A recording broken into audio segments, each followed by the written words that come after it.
Sourdough bread is a very tasty and healthy, nutritious bread.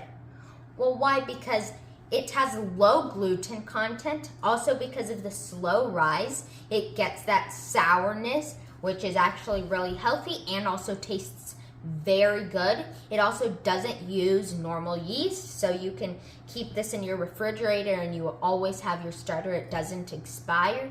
You just need to feed it every now and then.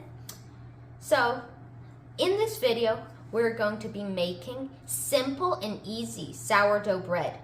A lot of people on YouTube or even in books, blogs, and things like that have made sourdough making something very hard to do. A lot of recipes that I've looked at are very hard to make because they have many more steps than are actually necessary to make good bread. So in this video, I'm going to be showing you how to make sourdough bread without any of the unnecessary steps. This sourdough starter was given to me by one of my mom's friends, and I've had it ever since. I think it's been 2 years that I've had this sourdough starter. So I've been making some sourdough bread, and it's turned out really nice. There's a post on my channel that just shows one of the sourdough breads that I made. And yes, this sourdough starter is very vigorous. It's traveled all over the United States. That my mom's friend traveled everywhere with this starter. So it's very strong, this starter. It's helped me a lot to make the sourdough bread. Now I will measure out the ingredients. To make the sourdough bread, you will need 50 grams active sourdough starter. Active means it was just fed. I fed this one 3 hours ago. This is the most vigorous starter I've ever heard of. Usually it takes 13 to 14 hours to fully rise. This one took 3 hours. Then you will need 7 grams salt, 450 grams King Arthur's bread flour, 50 grams dark rye, and a little bit of measure rice flour for dusting the sourdough. And for the equipment, you will need a banneton. If you don't have a banneton, you can use a bowl, sort of like this one, and put a napkin, well, not a napkin, a cloth over it, and that will work pretty well too. You'll need a Dutch oven, and inside you'll need a bench scraper, which is for cutting the dough and shaping it. Also this plastic dough scraper. And these other ones are optional. The Danish dough whisk is optional but works pretty well. And these gloves for putting the Dutch oven in. A scoring lane along with some blades for scoring the dough, and a pastry brush. Now I will be mixing the ingredients to form a shaggy dough.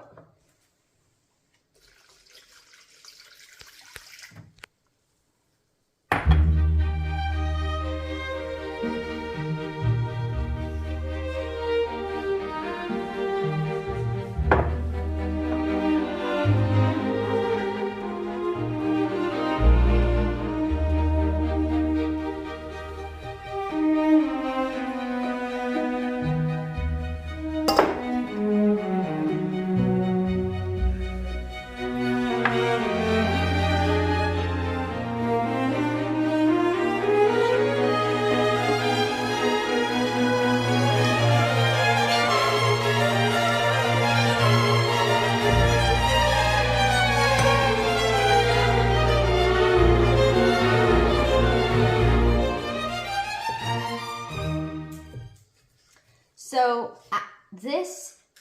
this step of mixing the dough, I said shaggy dough because you don't have to fully incorporate it. You don't have to get your hands that sticky and everything. You just have to sort of incorporate all the ingredients together. It's okay if there's like knots of flour and everything, because we will now let it rest for half an hour before continuing with the next step. The next step is to get your dough after it has settled for half an hour and stretch it and fold it on all 4 sides. So you just stretch the dough and then fold it over. I will be doing this for 4 hours. Well, actually 2 hours. I will be doing this every 30 minutes. So that's 4 total folds. And then the dough will be much better like this. The more you do this, the more structure you'll have on your final loaf. The bigger, the more it rises, and the more holes in the structure, the firm structure of a good sourdough loaf that will show if you do this step right.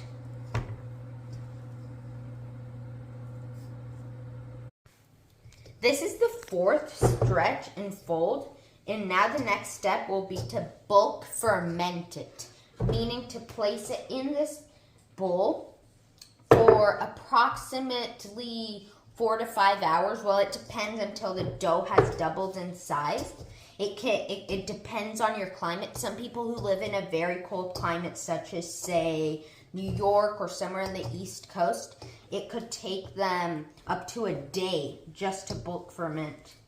But since I live somewhere very warm like California, it shouldn't be such a problem. So I'll just roll it out of here and put it here. And I will show you when this has doubled in size.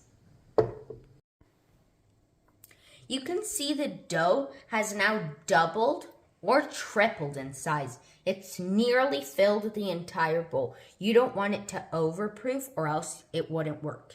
So it has to be just at the perfect spot where it has a little bubbles, but it isn't overflowing. It'll be a lot softer and easier to handle. So you simply fold it over on each side like this for it to form a little ball. And then that little ball will now be deposited into the banneton.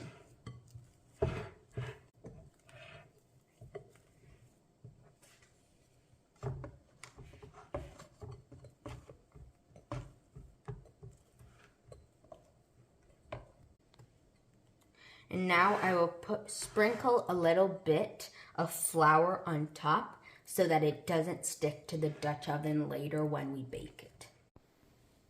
I'll scoop out a little bit of this rice flour and sprinkle it on top. This will now go to the fridge overnight for it to bulk proof, which is the next step. In the morning, we will bake it. So it's the next morning. This dough, it's in a different banneton. It was just another sourdough. So we're now going to be flipping it into the Dutch oven. We have this non-stick surface here, and hopefully it will come out well. Yeah, this one came out perfect. A pretty big loaf, this one. This one rose really nice. Now we're going to be scoring it. You can score it in any way you want, but I'm just going to do like 5 or 4 scores. I scored it with this little knife, which is very thin, ideal for cutting into thick dough. You can also use any sharp kitchen knife. It will work really good too. Now I am putting it in the oven at 425 degrees Fahrenheit for 45 minutes. 30 of those minutes will be with the lid on, and the other 15 will be with the lid off. After baking it, take it out of the oven and let it cool on a wire rack for at least an hour. This part is very crucial also, because if you don't do this, it could result in the bread being undercooked and a little gummy inside. You can see this loaf was just perfect with the perfect amount of little holes in it and nooks and crannies from the sourdough itself. So it turned out beautifully, the sourdough loaf. Thank you for watching. Please hit like and subscribe.